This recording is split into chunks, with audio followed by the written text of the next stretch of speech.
Hey everybody, it's Beth. Today I'm using this tray from Dollar Tree. I start by painting it with black chalk paint, and that's by Waverly. I cover that tray completely, and it's about 13 inches by 8.5 inches. Next, I'm taking these 6-inch boxes. These are also from Dollar Tree. I remove the plaques from them and paint those entirely with the same black chalk paint.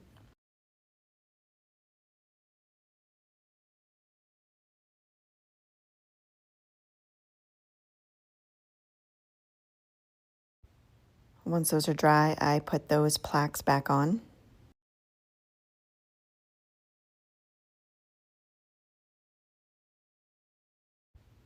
I then am taking these 2 wood pieces. They're about 12 inches, also from Dollar Tree.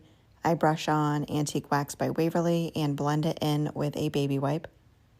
That smooths it out and it removes any of the excess wax.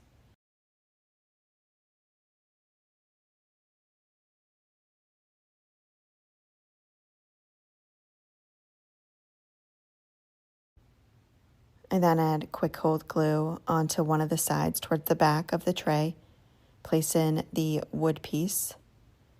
I then add some clamps onto that on either side, as well as some masking tape to keep that into place until that glue sets. I then do the same thing on the opposite side of the tray.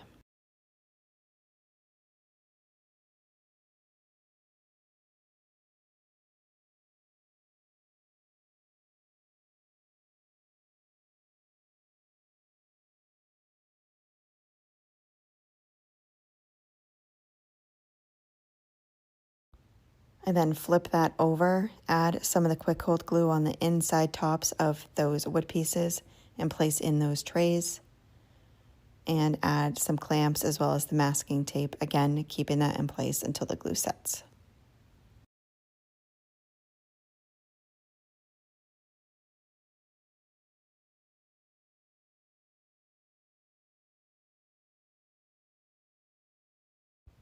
And that is it for this project. Thank you so much for watching.